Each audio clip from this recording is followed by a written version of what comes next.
Okay, thank you everyone for joining. As I said, we will try to keep on schedule, so we'll make a start.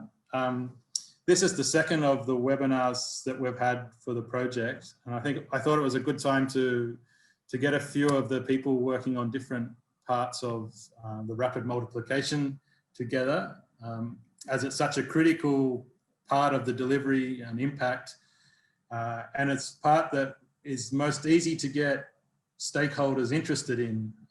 Both private sector are showing interest in what they can contribute, but also donors can see something physical and tangible.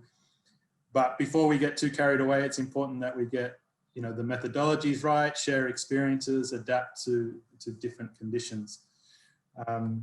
So as I said, this is the part of the project on sustainable solutions to cassava disease in mainland Southeast Asia. Of course, I'd like to thank the donors, both the Australian government through ACR and Roots, Tubers and Bananas, and all our partners, not just the ones presenting today. I've put the website and the Facebook group. The unfortunate thing about webinars is there's no coffee break and lunch time where we get to kind of really discuss and make headway in what we're doing. But I'm trying to think of better ways for the community to get together and kind of share ideas, but at this stage, that's what we've got. So please do engage. So in terms of the project design and what we're talking about today, we're down in the bottom left with the rapid multiplication part of the project.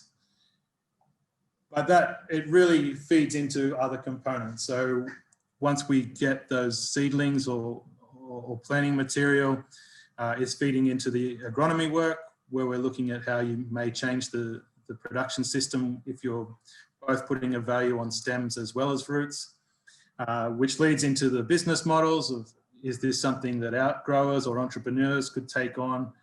But importantly, what are the components where we do need that public-private models?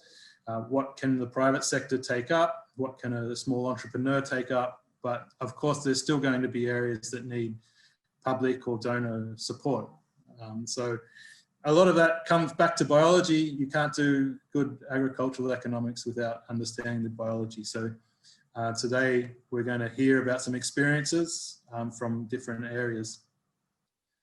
So we do have three people on the panel today, and they are from very different production systems, but also disease risk. So we're going to kick off in Vientiane, where at this stage, there's no CMD, and the station has no disease from CMD, a little bit of witch's brew.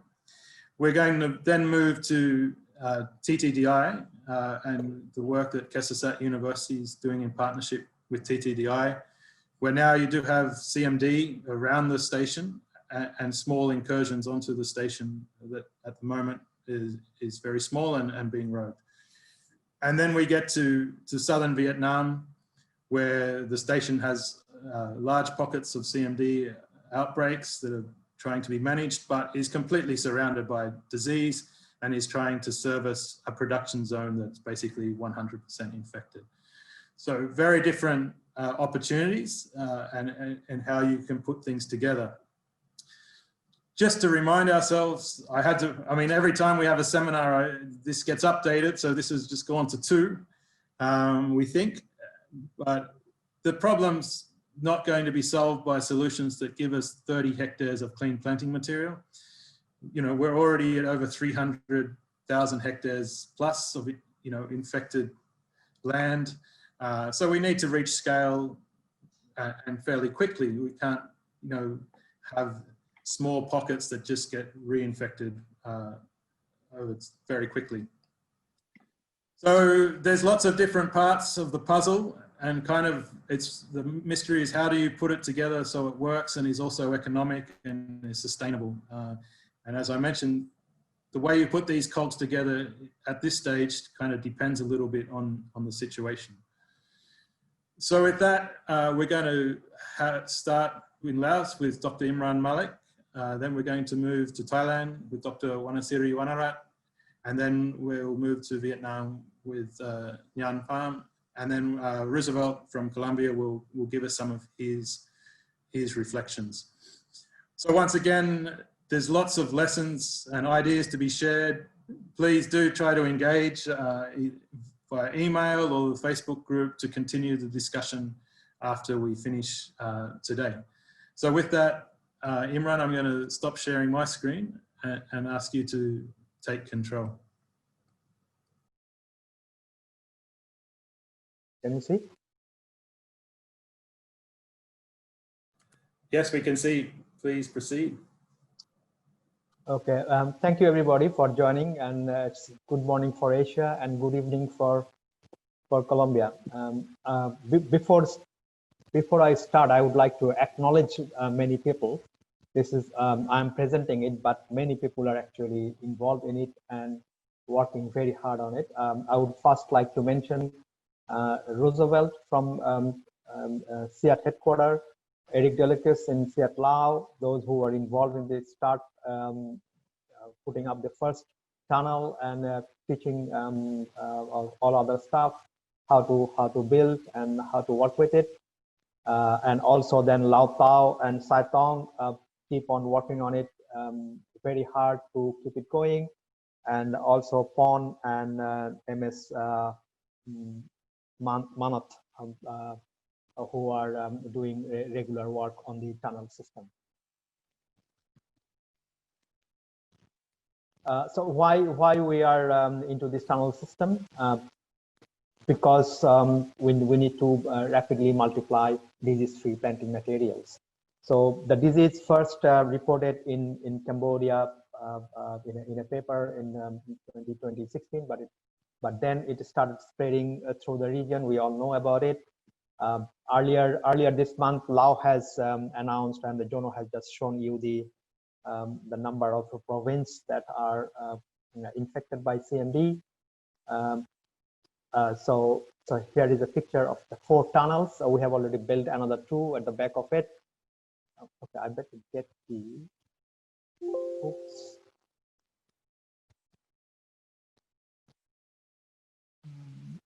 I want to get my pointer.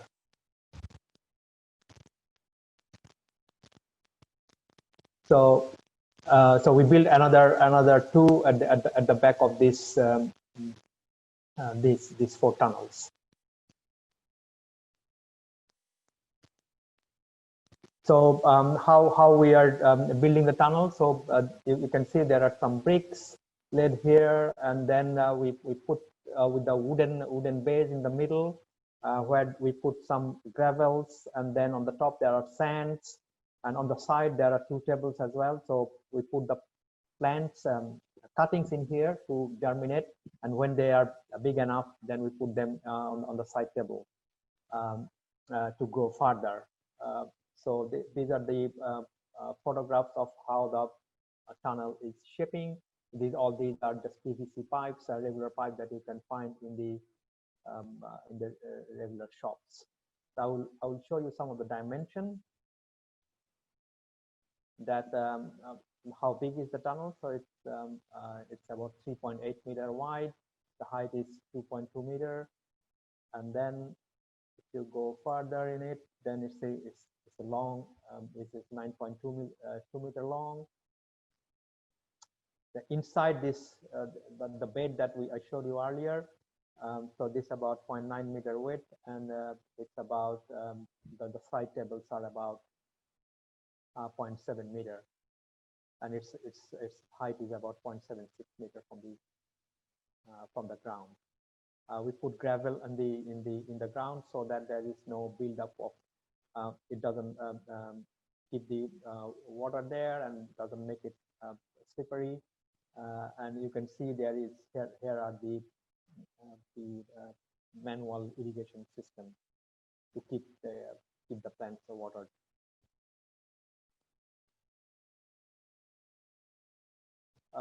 And there is a height between the plant height and the ceiling of the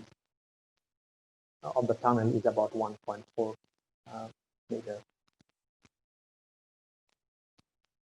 So this is how it's a aerial view. So here are two more tunnels has already built, and here is the screen house. So we grow the get the seed pamphlets, and then we cut them. This is the working area, and then we put them in, grow them in the tunnel and also in the screen house. I will explain it a little bit more in a few more slides. So how much it costs actually? So the material cost is about close to $1,200, and the labor is about $700 US per tunnel.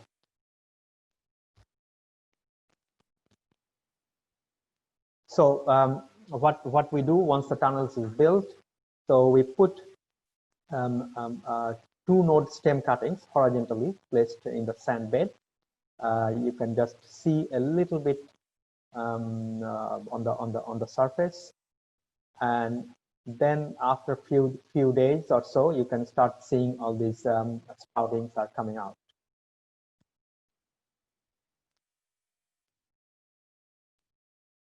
So on the left hand picture, this is after 4 weeks. So they have got already five nodes, and then here Lao Tao and Saitongs are checking them the health, whether it's already ready or not. So and then when it's about 6 nodes, there are 6 nodes, then we start cutting, leaving the base node with the main stems. And here on the right hand side, you can see that naphtha staffs are cutting them and putting them in a tray.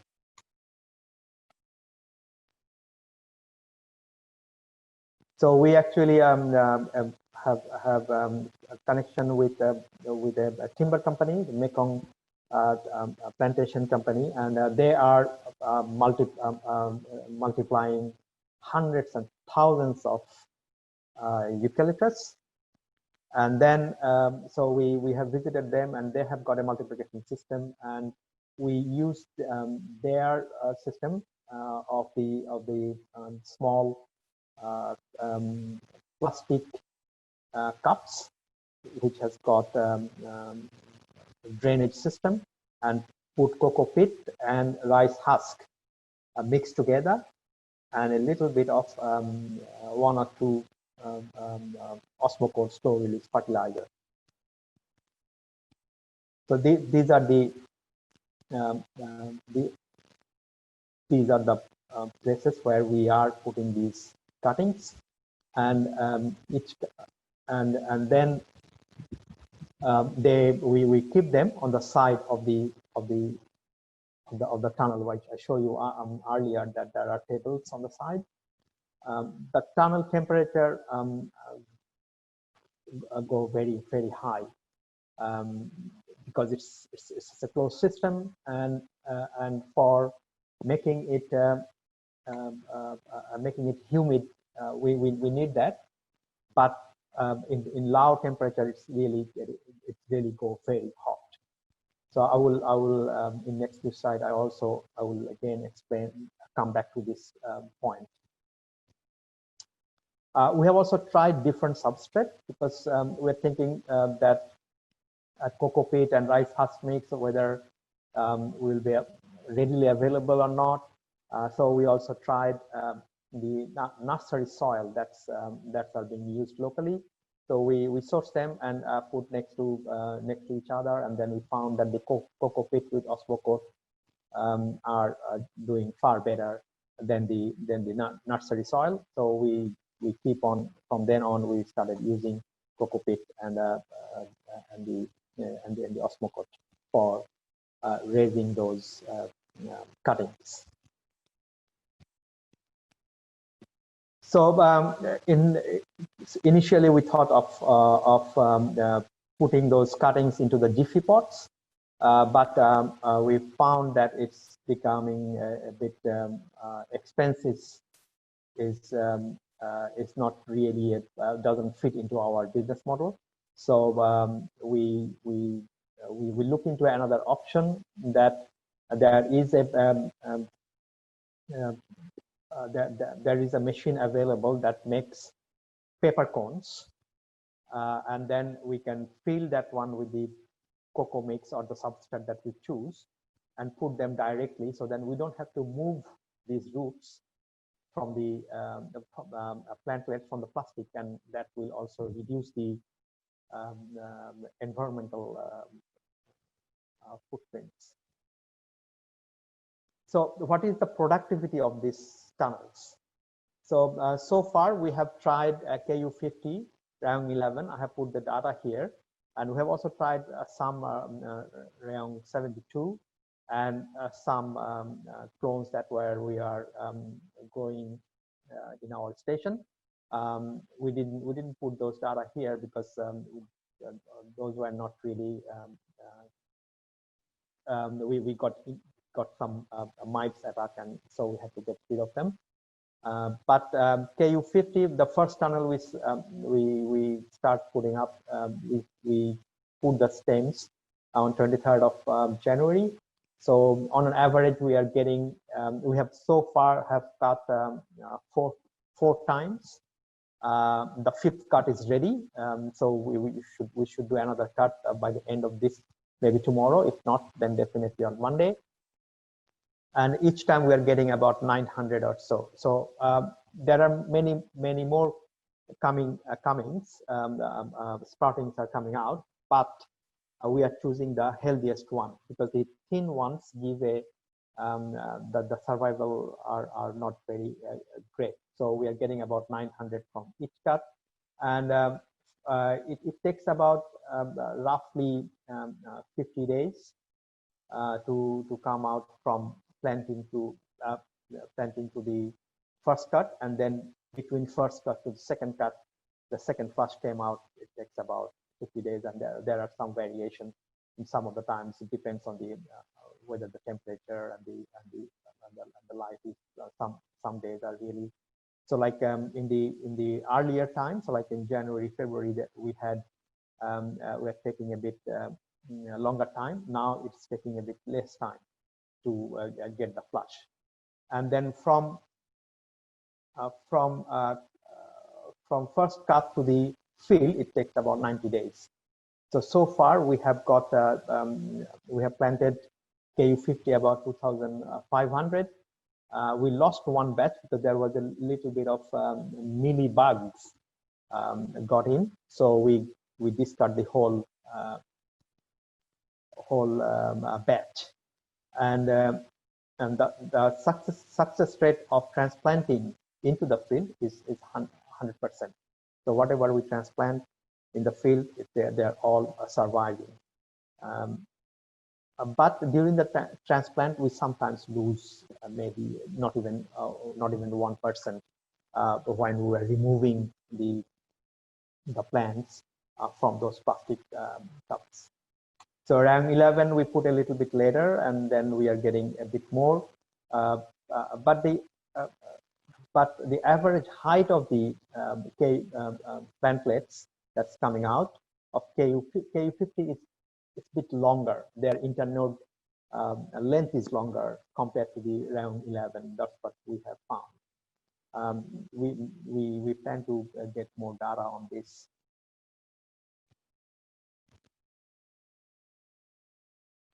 So when we started putting this tunnel system in the social media and also talking to different stakeholders, and then private companies even become very interested, and these companies from the south of Lao, and he came over during the weekend and have a look, and we also visited his fields, and he's very keen to set up the tunnel system in his factory area.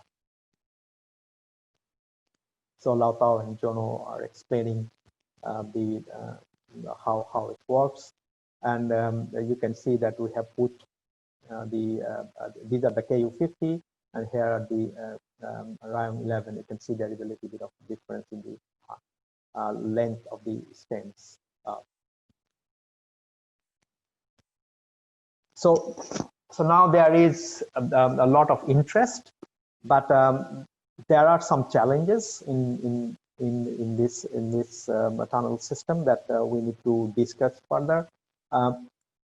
Because now we are on the station, but in the farmers area or in the villages, in the provinces, whether the electricity is one of the things that definitely needed, and that will also and availability of irrigation facility, and irrigation facility and electricity is interconnected, because that will electricity will decide access to the electricity will decide the irrigation, whether how often we can irrigate and in the tunnel system, and also when we transfer to the field. And the maintain the temperature and the humidity, that also comes with the irrigation. This is interrelated. To keep the temperature to the optimum level. So like in the tunnel, it gets up to 40 degrees, but this is too hot. And the humidity, if we try to keep the temperature down, then the humidity will also can get down. So to keep the optimum humidity and optimum temperature, there needs to be a misting system in there. So whether and for that, then again, electricity and the pump pressure is also another factor need to be think of. And then the labor to manage day-to-day operation. So the person need to be near the tunnel area or need to visit very regularly. It is not much work, but need to keep an eye. So that's one of the things also should be considered. Now let's go to the next step, transplanting to the field. Oh, sorry. I should mention that about the temperature and the humidity. So different region has got different temperature and different humidity during the different time of the year. So I have put the data here. The orangey bar are the humidity for Hanoi, and the pale green is for the Vientiane. So and these are the months of the different months. On the left axis is the temperature, and the right axis is the humidity. So if you look at the humidity graph, you can see that the Hanoi has got higher humidity compared to in most of the time compared to Lao in Vientiane. And then you look at the temperature. So this is the maximum temperature for Hanoi, the blue ones, and average temperature for Hanoi is the black line, and minimum temperature Hanoi is the green one. So the minimum temperature in Hanoi is much lower than it keeps lower for longer period than in Vientiane. Even the high temperature is also much higher in Hanoi than in Vientiane. So we were just thinking that whether it should be a full cover for Vientiane, and because it's become too hot during the during the hot summer period, and then if it is in the it's very much cooler in Hanoi. So so we really need to think about that, how to adjust these temperature differences and how to maintain the optimum temperature and humidity in the system. I think that maybe we can put up the top bit is plastic, and on the side screen house type nets, so that there are the humidity is always adequate in the natural environment. It looks like in Vientiane especially. So transplanting in the field. So when the plants were ready to transplant, it took about a month from cutting, and then we because it was a dry spell, so we put the irrigation facility and then transplant the dig holes and transplant those plantlets. But after a few days, then we got a big storm and rain, and there is a little bit of undulating land, and then there is waterlogging for a day or day and a half, and then it goes. Then the water is gone again. The plant started growing. Then again we got another rain, and then it start. So this is just after the rain. So it was raining so heavily. So I quickly drive there and wanted to see that what the field condition is. So you can see that it's a little bit high on this side, and the plants are much bigger compared to where there is a little bit of a lower side in the field.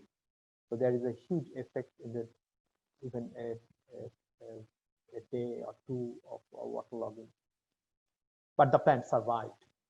So this is much a closer look. So these plants are looking much bigger compared to the those which were in the water for a couple of maybe a day and a half. But they're growing. They didn't die.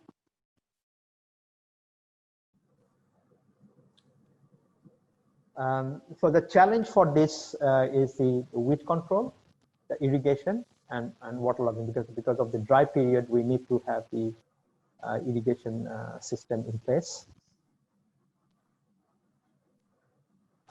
So we are also doing some experiment with all these plantlets that are coming out, comparing with the plants growing from the stakes with the different density, different fertilizer treatment, whether how much root we are getting, and compare them. So the different stakeholders are interested and working closely. We are trying to work closely with, together. And this is the Windrock building tunnels in the Laos. So we're talking, we're discussing with them. Halvatas is making videos for how to build the tunnels, and also some of the CND, how to spot them. So communication material. Then the company I mentioned that they are very keen. We are also discussing with Kavak to set up tunnels in Kadi, Cambodia. So the in vitro plants has arrived in the region. So and then they are going in the root, in the rooting medium, and also transplanting them in the soil. And soon we will transplant them into the field. But this should be the mother plants for tunnel multiplication, because these are disease-free, 100% disease-free. We know. So, but there is a question that, and this needs to be discussed elaborately, that how to deal with it, because for 6 tunnels we calculate that it will take about 200 mother plants, and where to grow them. So we cannot grow them in the screen house, or so is it possible whether we can grow them in the rice field during fallow period for 6 months, and then so those rice field would be far away from the cassava field. So that would be an option. We should discuss about it, and what everybody thinks, and I would like to have the idea and feedback. That's all that I have prepared for, and I would like to thank all the partners and the donors for this project. Thank you. Thanks, Imran. Yeah, some great results and some challenges to overcome. I think some of them are definitely easy to overcome. I think we're lucky in Asia compared to Africa, where I think Laos just reported something like 90% electrification of households. So we do have the electricity available. Reliability is another issue, but access to water. But just to come back to that point about where to grow mother plants, I guess as you go through each of the presentations, it is a really critical issue. Sorry, I thought I put a slide, but basically webinar too. Yeah, we can achieve that scale. We can, from the area in Nafri where we have the 6 tunnels, we will be able to produce around 4 hectares of planting material that can go out to 40 hectares, 400 hectares. But until that material is going into a second round of rapid multiplication, we're kind of just mucking around on the edges. So at the end, it'd be good to have a discussion about where you plant the material that comes out of the rapid multiplication, and can it go back into a second round of rapid multiplication. So with that, we're going to move to Thailand. Dr. Wanasiri, for those of you who follow TTDI's social media, you'll see a different scale and a different approach. I'm very interested and excited to see what's happening at TTDI with Kesasat University in addressing their mandate of multiplication and distribution of planting material to Thai farmers. So over to you, Dr. Wanasiri. Hi, I will share my screen.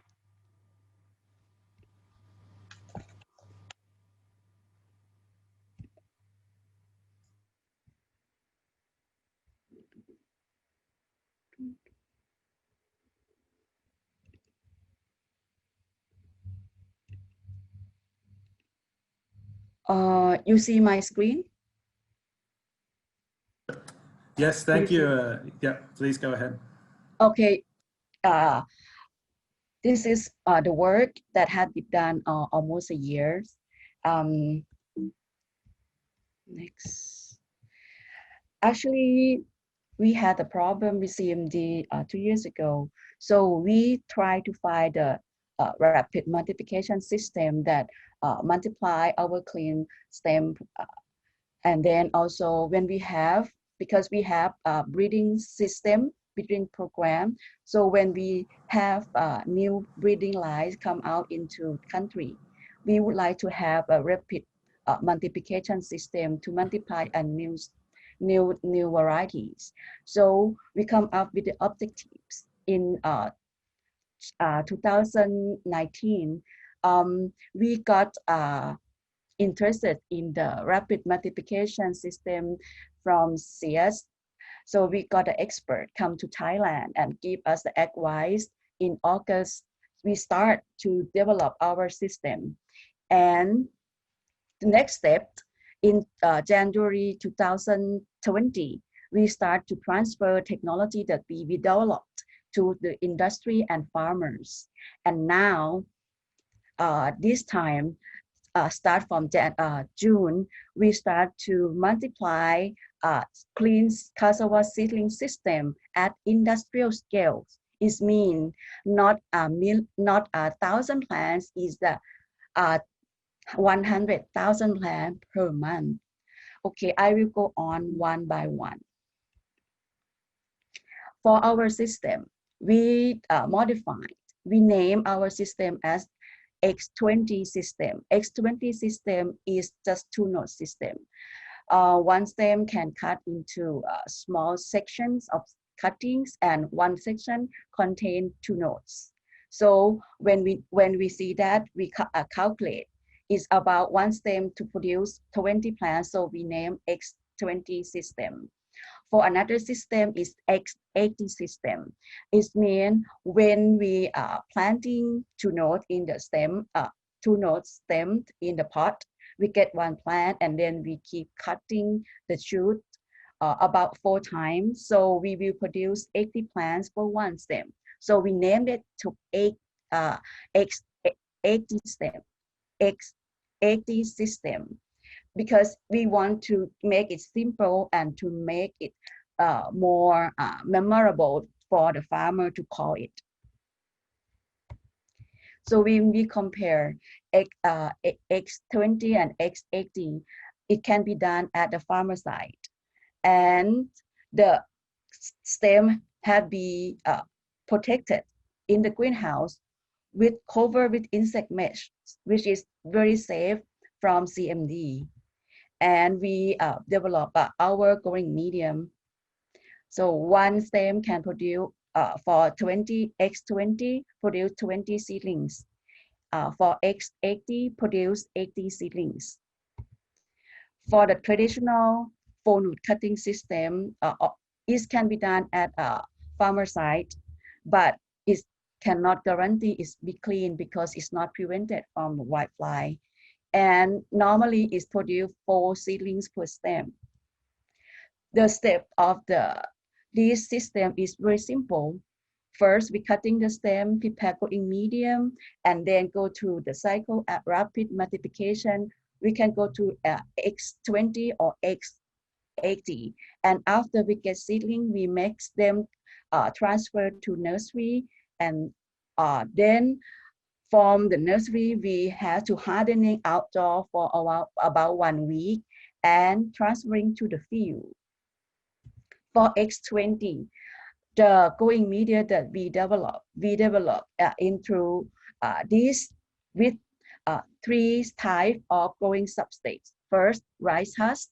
Second, coconut core, and third, peat moss. Because we want to have growing media has a moderate water holding capacity and well drained. And we put all together and put in the tray. This is the process of to make growing media. We put all the portion and mix and waters, and after that we put in the tray. This media can be used both X20 and X80. When we cut a stem into 2 nodes cuttings, we put into the growing media that filled in the trays and put in the greenhouse. You see the change each week. 1 week, the shoots starting sprout and the shoot starting to grow in the 2nd week. 3rd week, we get fully formed of new plants. You see the root system and our shoot system is produced very well for our system. For X80 is we had to make a mother plant. So we use the stem cutting as the 4 node for stems as the mother plants. Once they sprout with the new shoots, we make a medium, the same medium at the same ratios, and cut the shoot tips and then put in the growing mediums. The change happened rapidly. For 1st week, it start to have a root, and within 3 weeks, we get a new seedlings with fully formed of shoot and roots. For the 4 weeks, it's ready to go to the nursery. Actually, with the X20 and X80, you have to water every day. The secret of our work is at the greenhouse. Our greenhouse very regulate. We regulate the temperature and regulate humidity with sensor. We have sensoring to sensor to maintain the temperature level, and also we have ventilation to ventilate the heat, and also we lower the temperature with mist spraying. So our greenhouse are very well controlled, so the plants grow very well and no loss at this stage. And also with watering as about 2 times a day. And another secret about the success is the outdoor seedling hardening. we have to transfer the seedling at the apparent state to get hardening at outdoor. With that temperature, the seedling will be performed very well in the field once they're transferring to the fields. Actually, when we grow it in the field, we have to get the water for the plants, the seedlings, at least 3 days or a week if in the hot season. We use dipping system. This is the transparent stage of our X20 seedlings and also X80 seedlings. This is the size of the field at 5 months later after planting. As you see at the photo, the plants is growing very well, and we compare the growth of the seedling with that come from traditional cutting stems. You see that they're not so much different. When we compare in the field, we cannot see different. Actually, in the field, there has 3 types of seedling. One come from traditional cutting, second come from X20, and third come from X80. This is after 8 months of the planting in the field. The production come from X20 seedlings. This one, the production, the plant and the root come from X80 seedlings. This one come from traditional cutting I mean 4-node cutting, 4-node stems. And we compare, we see a little bit different in term of the yield. So we harvest and we make numbers. We see the difference. If you see the yields of production of fresh storage root of X20 and X80 still lower than the traditional stem cuttings, but it's not quite big, but still lower. And percentage of starch in the storage root is quite a little bit lower in terms of harvest index. Still not good at a traditional cutting stem, but it's acceptable. This is the first time that we do experiment. In this experiment, we plant X20 seedlings, about 1,400 plants, and about 200 plants of X80 seedlings.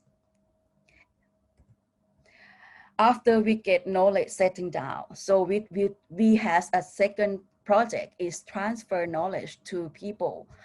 We planned to have 3 seminars for workshops, 3 times. First in January, second in February, and third and in March. So we got 2 times only because in March it had to be canceled due to a COVID-19.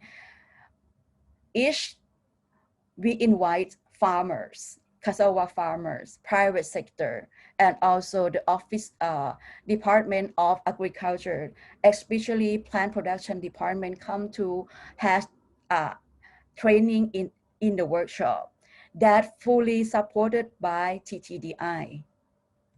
What we do in there. First, we had lecture about X20 and X80 system for them for the morning section. And after lecture done, we invite them to CMD Learning Center. There we have tissue culture lab and also the greenhouse that we use to do X20 and X80. We invite them to see all the whole process inside. See, this is the X20 that we make for them to see, and this is X80. And in the afternoon, for the practice section, we had them hands-on in every step of the multiplication system. First, we use first we introduce them how to cut the stem, how to use a machine, and then we teach them how to do a pre-treatment of the stem before planting, and how to make a growing mediums, and how to prepare how to transferring the plants into the field. So we show them to the field and let them plant the seedling by themselves.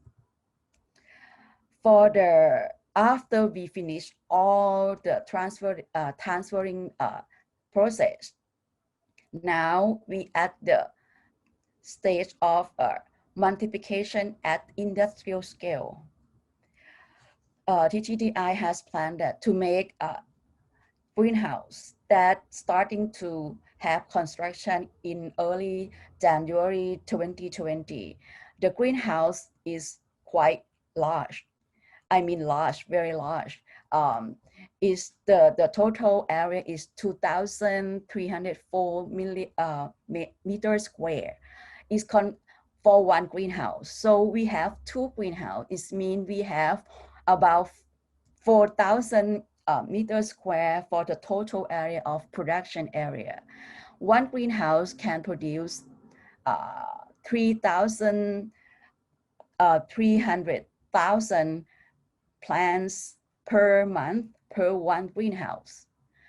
And we use an automate irrigation system, supplement with sprinkler water system, and also we have a jet fan ventilation system. This is the before the greenhouse will be finished. Now it's fully finished. Not perfectly, but now it can be used in operation. So in June, we start to try to produce the plants, the seedling system, to try to see the mistake, and also it's called test run for us. Here, this is the fully operation in the greenhouse. So you have a question how much we can make. Here, we can make 150,000 KU50 seedling per month, starting from June. And we had farmers take our seedling to grow in the fields. So this is the picture of the production right now. And we have the ultimate goal that we would like to produce cassava seedlings at 5 million plants for KU50 varieties in the next year by using X20 and X80 system. So we would like to minimize the CD infection system for the farmer fields. This is the goal that we would like to accomplish. Hopefully, in the end of this year, we will have the test in the in-house. We will finish, and then in the next season, we will start to make it full operate, and then we'll give you an update later. So its work cannot be done without many people. First, I would like to thank Thai Tapioca Development Institute, TTDI, and Department of Agronomy, Faculty of Agriculture, Kasetsart University, and also the experts from CS and IITA that come to TTDI and give us all the suggestions and all the good comments so we can adopt and develop our system to work very well right now. Thank you.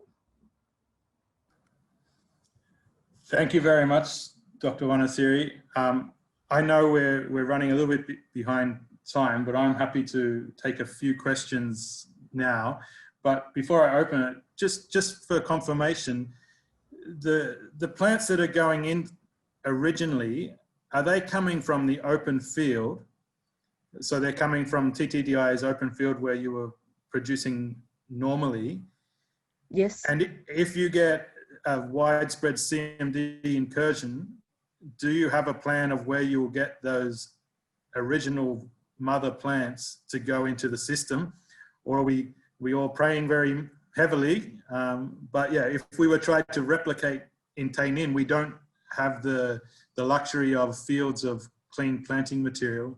So I just wanted to confirm this is not planting material that coming from your tissue culture lab and then grown to size. This is coming from the open field at this stage. Is that correct? Yes, but actually we have a lab tissue culture. Tissue culture lab is like we has that too. Actually, in area of TTDI, still we claim to the free area to be clean area. In the long term, we has the tissue culture lab as the site of production of mother stocks. Yeah, but that's the challenge, isn't it? Where do we grow them to be able to go into the next level? So I'm going to allow a few more questions to Dr. Wanasiri at this stage. There's time afterwards, but I'm sure some people are itching to ask some questions. Actually, Thailand, we have a regulation. Now we start to have the area that's called zero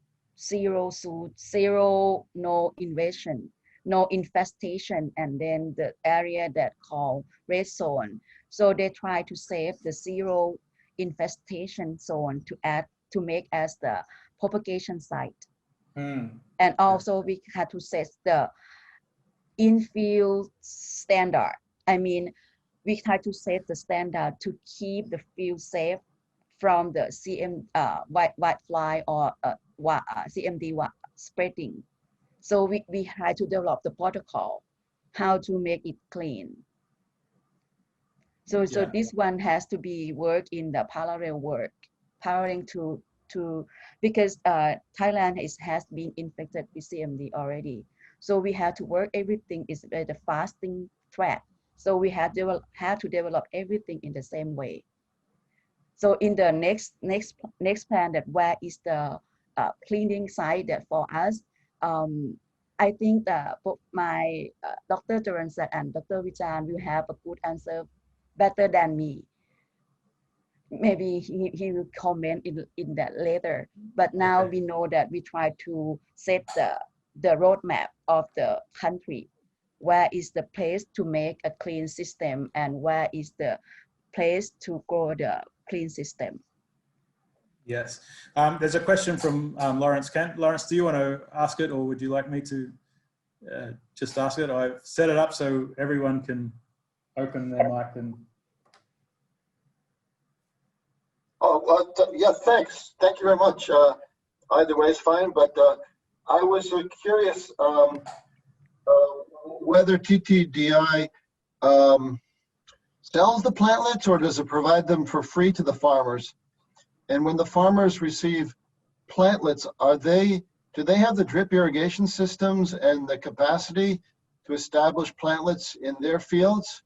Aren't they accustomed to planting stems, and isn't it more difficult for them to successfully plant plantlets? In Thailand, we have no problem with the irrigation system. In some area, they have that already. So the seedling that we provide them right now is free. It's like promoting them to know the system, make them adopt the protocol, adopt the system. And when they adopt the system and they see the result, the good production from the clean planting material, then they will invest it later. But for Thai people, elegant to set up the dripping system in some areas is not quite difficult. So farmers do have drip irrigation then? Yes. In some area they have. Especially for the area that they make, they have they call like a seedling production system for cassava. They like distributors, plant production seedling, something like that. So they all have a dripping system to make a cassava stem production and send out to the country. So if they are easily to adopt to these techniques. After they adopt it, they see the result. All the result will show the other farmers to invest.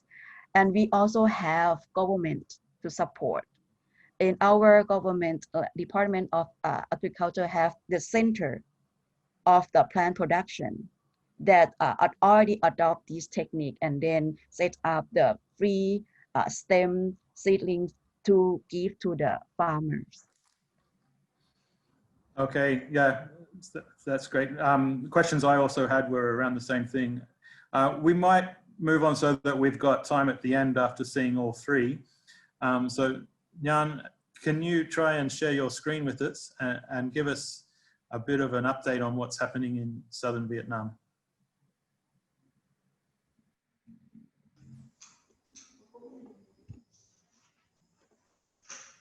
Thank you very much, Dr. Wanasiri, and also your team. It's yeah, always great to see what's happening at TTDI and cassava. Thanks, Nhan.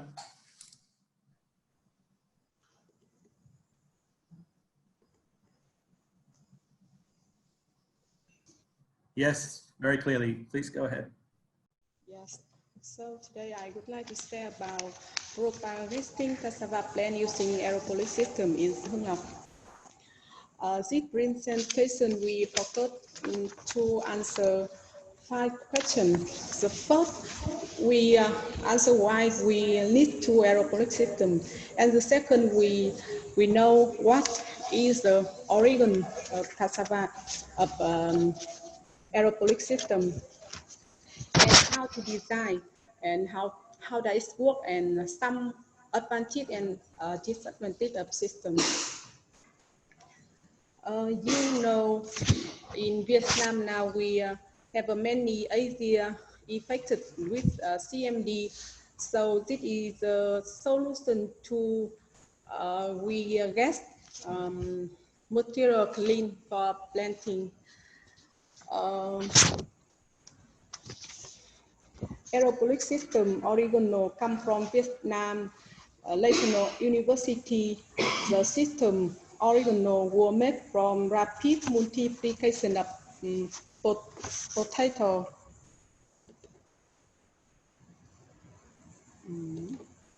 Yes, it's potato. We cooperate with Zika, and we develop two cassava. And here's the design of system.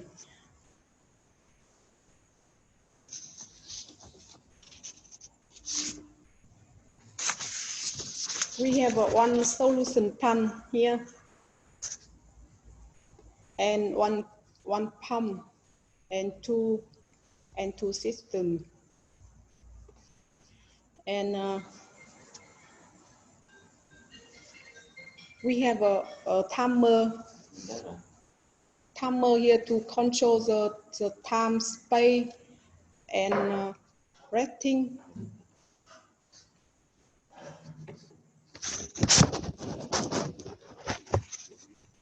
Here is some technical index. We have a number one system. We have a 300 cutting, and we use media untold fat and untold fat, and we keep pH 6, and steam from plant from 2 or 3 months old. We cutting two nose length mini pass, and we collect 3 mini pass. Is like it. Here is the cutting.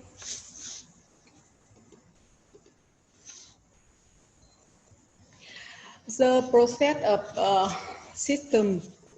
The first, we preparing material. We have a 1 or 2 month old plant as an optimum, and then we transfer material to system. After 10 days, they have a root, and then we transfer young plant to the soil pot, and we accept in greenhouse for 2 weeks. Then we transfer the fuel.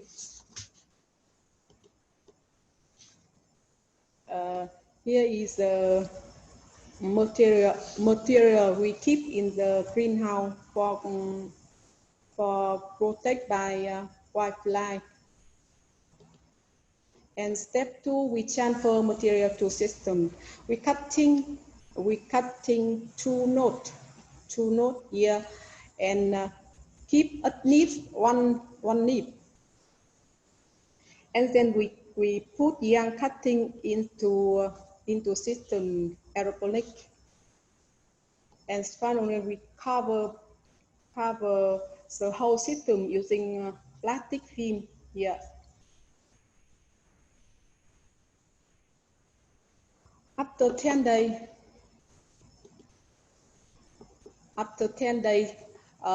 to make growth, and we transfer young plant to the soil pot. Finally, we adapt in the greenhouse after 2 weeks.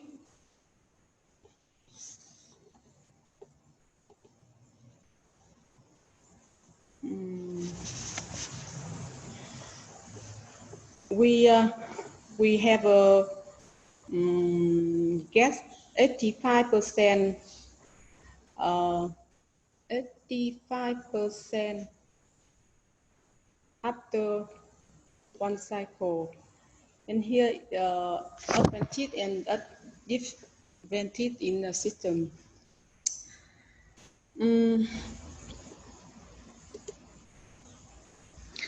Plant get rotten in system, so we need to change liquid media, and depend on variety. Some variety give a root sooner, and some variety give a root later. So we cannot keep in for a long time in the system. So we keep cutting in the system for more than 14 days.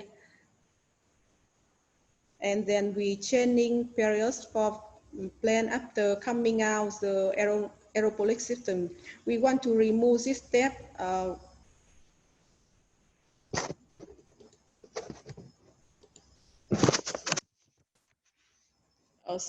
One plant in the changing periods need to monitoring carefully, and temperature and humidity within the propagate from need to be controlled carefully. So we transferring into root, into soil. It's not carefully. When break young root is easily.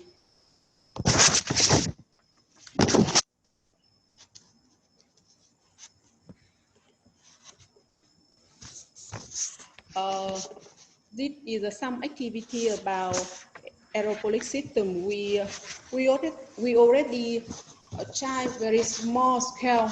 So I hope next year we can develop for more to propagate some CMD tolerant with high yield.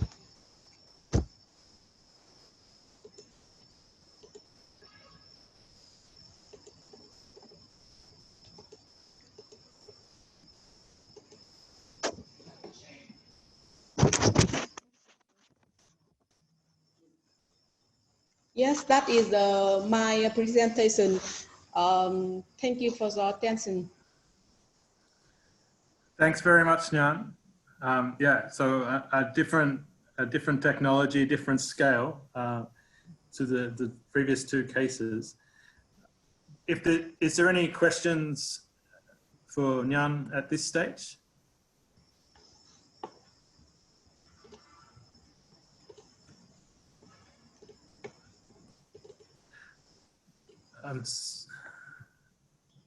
Yeah, Hanan, please open your mic and. Hello to everybody. Congratulations. It's very nice to see how things are becoming a reality. In fact, the question is to the 3 speakers, because all of them presented or talked about root production of the plants obtained through the rapid multiplication system. However, from my perspective, the key issue is stem production. I don't think that or are you planning to use the product of the rapid multiplication system for commercial production directly? I thought that this will be to produce a stock of planting material that then farmers will use for commercial production. Yeah, maybe I can have a stab at that from a project philosophy. Lawrence asked the same question in the chat previously. We have to look at both. Certainly, to get a farmer to multiply, like an entrepreneur to multiply it, they're going to look at the total income that they get from the stems and the roots. Now, if you're getting $3 a bundle, which is 20 stems, then that changes how much root you'd be willing to give up, to change your agronomy to grow stems. But we have the same issue, like when we talk to a government research station, it's a fact that government research stations have to self-finance themselves to some extent. So when I talk to the station manager about how much land I can get, he says, well, I can multiply maize and sell maize for this much. How much money will we make from multiplying cassava and selling cassava? So the equation comes down to stems plus roots. Initially we want to be multiplying up the new varieties, but to get to scale, we need land, and to get land, we need to have a value proposition to whoever manages that land. So that's my perspective as an economist. If any of our government partners would like to chip in, but I think even TTDI funds itself, so it doesn't sell any stems. It's been distributing stems to farmers for years, millions of plant stems, and they can do that in part due to the sale of the roots that they get from the system. So it's part of the equation.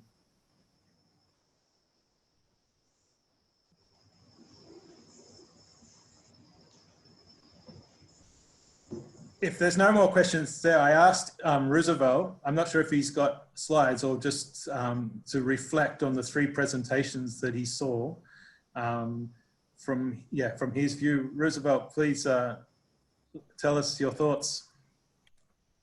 Hi everybody. Thank you, Jono, for inviting us and all the presenters to making a good presentation. I have some notes here, and the first is that for that kind of projects, the key point is to try to integrate the private and public sector and the national program to be focused on a special program to try to produce and deliver to end users clean materials.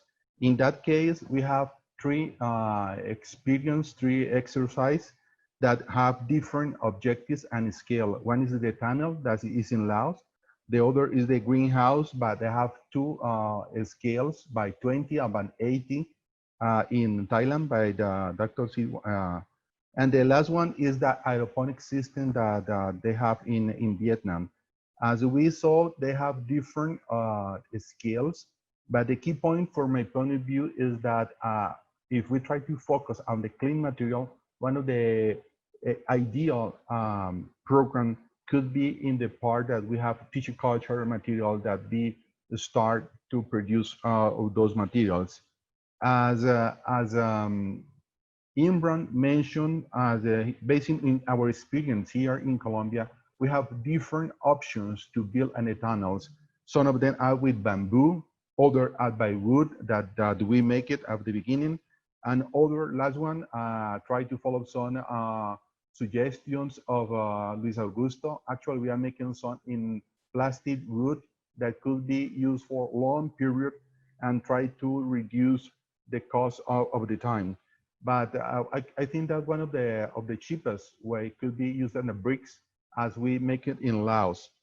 But the idea is that all the system must maintain a high humidity, high temperature to try to sprout any batch of the cuttings of the mini set that we put on that system. As the other is that we need to, as Imran mentioned, we need to know at what country we try to put the investment, if they are tunnels or the greenhouse as they are making in Thailand. But the key point is that when we have lowest temperature on a period, it's probably that the growth, the propagation rate and the growth of that material could be lowest. In that case, for example, if they try to put in Hanoi, I think that probably is then a best option move in that specific area on the greenhouse facility as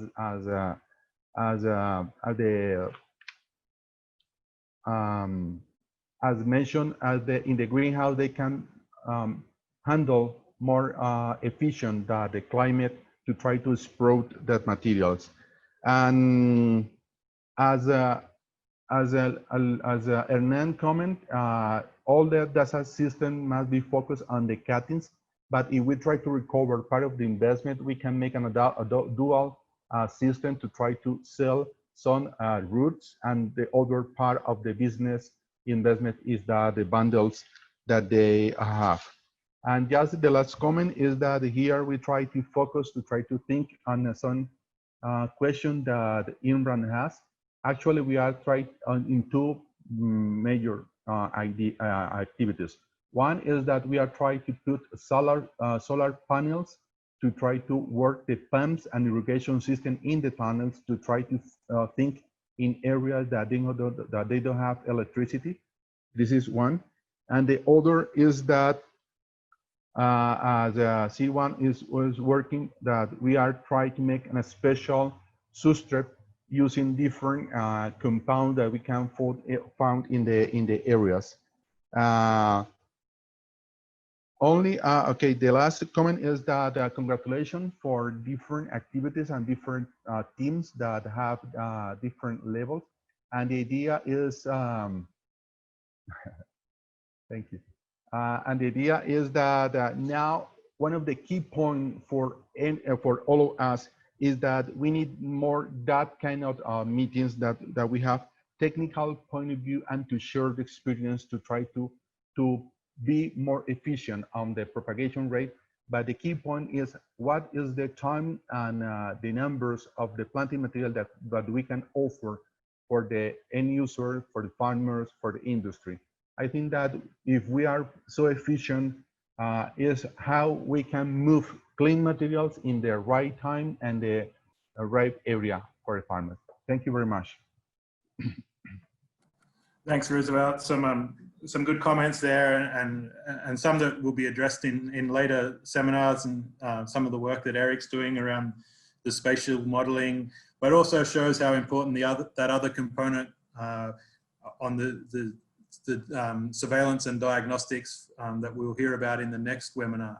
Where are the infected areas? Where are the non-infected areas that are, potential to get that clean material into the system? Because to go to full greenhouse for mother plants is going to blow the economics out of the water pretty quickly. And means that the system will have to be subsidized much further. Also, yeah, I mean, that we just focus that step on the just mother plants, and then we can start to try to fit the tunnels on our system. And I completely agree. I can't wait till COVID situation allows us to visit each other's sites, and obviously we learn a lot more talking in the field and kicking the dirt. So. But there's time, and I'm willing to keep this open for as long as people are not going to sleep or to other meetings. So if there's other questions or comments from people, please feel free to either open your mic, or if you're a Zoom professional, raise your hand somewhere. I know you can do that. Hernan's still got his hand up. I'm not sure if that's from before or. No, this is a new comment. There is an opportunity, and it's great that Lawrence Kent is here. to learn from the ongoing experiences in Africa. So there is a big opportunity for learning here for success and failures. Yeah, exactly. And I think I can see Eric there, who's been engaged in the RTB conversations and hearing from them. I think we're kind of at the stage now that we also have something to share with them on what we're doing. But also it's always, we had some Indonesian colleagues on earlier, and I often get frustrated with the comparison of Africa versus Asia as if they're completely different. I think it's only a matter of time before CMD arrives in Indonesia, and once we get into the mixed food industry system, a lot of the challenges that Africa has that we don't have in the commercial system will also become much more important to share. Roosevelt, your hand's up again. Yeah, I would like just make a comment. And basically, if we try to focus in a business and a big system, now we have a discussion internally at SEAT how we can try to put the synthetic seeds on that system as part of the seed system. So it could be the way to try to maintain just a clean material and new material all the time to put in the lab, and they go through directly for the greenhouse and then to the farmers. So it could be allowed to reduce the risk to put just mother plants in the field and then go back for any system. Actually, we try to discuss how we can put on the road again the seed system, but thinking as a synthetic seeds. Yeah, I think synthetic seeds will be a game changer in terms of a lot of aspects if it can be achieved. Lawrence, I see you've opened up. Yeah. Yeah, well, thank you, Jonathan, for the chance to be recognized. I appreciate it very much. I guess I'm looking at this based on the African experiences that we're helping to support in Nigeria and Tanzania. And I think a big difference in Africa is the smallholder farmers do not have the capacity really to establish plantlets in their fields because they don't have irrigation systems. And the plantlets generally are just too delicate and difficult to transport over long African roads, and then for African farmers to receive and establish them successfully is quite difficult. And the plantlets themselves, of course, are quite expensive to produce. And so even the government agencies can't afford to produce large numbers of them. And so it's this intermediate step that is being explored. You know, how do you turn plantlets into stems and then distribute and sell stems to smallholder farmers who are accustomed to planting stems? And can entrepreneurs be involved in that step of turning plantlets into stems that then they can then sell to farmers? That's something we're trying to deal with. So that's why I was putting those questions to Thailand. I guess the farmers there just are more sophisticated, so they have the ability to do that. And then also we've seen this experience in Brazil, where there's production in greenhouses of rooted stems at the pencil size, very thin pencil-sized stems that are then cleaned of soil and bundled, and they actually can be shipped or mailed to farmers or to sort of nurseries that can turn them into stems, but by shipping them not in soil or not in pots, but rather just as sort of pencil-sized stems that have had 2 or 3 months of growth in a greenhouse, facilitates the transportation issue, which again in Africa is a big challenge because it's so difficult to ship plantlets that are in soil. So that's why sorry, I've gone on for a bit here, but these are challenges we're facing. So I was curious if any of the programs in Thailand or Laos or Vietnam have any experience with shipping producing or shipping pencil-sized stems like the Brazilians do. Not to my knowledge at this stage. So we're planting those pencil-sized stems, but they're still with the soil around the roots. So yeah, basically from there, I would in the model we're sort of working around where we'd see that been sent to a next level, like entrepreneurial farmer who might be able to then have one tunnel if they wanted to multiply again. And so an entrepreneurial farmer who can invest $1,000 and have access to irrigation, which is not unheard of. Like especially when you start being able to then sell the stems for $3 a bundle. But there's a lot of unanswered questions in the biology before we can inform the economics, of that. But I'm gonna try again to share my notes.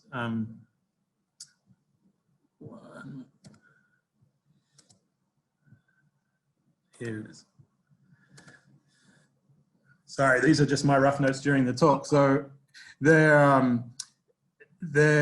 mean, we've got a similar 20 times multiplication into these tunnels. So yeah, 6,000 plantlets. So at the research station, you've only got, 0.6 of a hectare coming from those 6 tunnels. If that is in an isolated or clean field that can then be shipped as stakes, you can feed 1,000 tunnels. So, then you start to reach scale. So is there enough entrepreneurial farmers that are willing to buy the stakes or the stems from a government or industry to then multiply one more time? So, and that's where that trade-off between roots and stems will really hit the ground. Like here, we can kind of, sacrifice the roots and subsidize it through projects to some extent. But in that next step, the business model has to be kind of there for roots and stem production. But the final step there, on your diagram, are those sort of decentralized nursery entrepreneurs, are they selling stems to farmers or are they selling plantlets to farmers? Stems. Yeah. So that's actually not too different from what we're trying to establish in Africa. But the big question is, for me, that's unanswered, is if you're in an area with a whole lot of disease, there's no isolation fields, how do you feed the system? Which will be a question of whether you source that planting material from further afield, which the transport costs and that modeling will come into account, or do you build screen houses and try and go from in vitro to screen house to tunnel, which adds a whole new cost. So I think there's some interesting modeling around transport costs and the costs of building screen houses that can be done.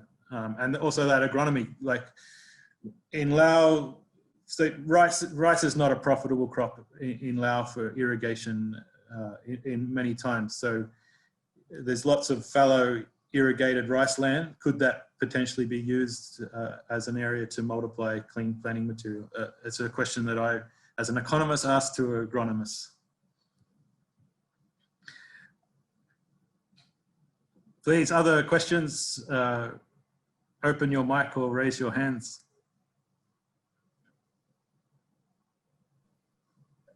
Another comment for the question that Lawrence, I try to see it as some picture, then I can send to him. We developed a small module for the small scale farmers. It's just a small tent that the farmers can do to produce like a pencil cuttings.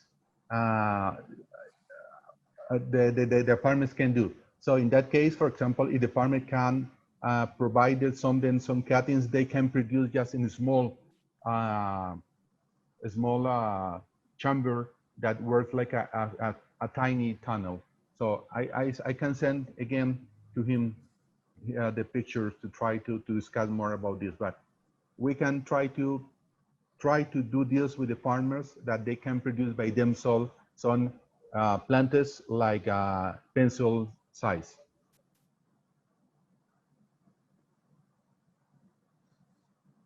Thank you, Rizwan. You're welcome, sir.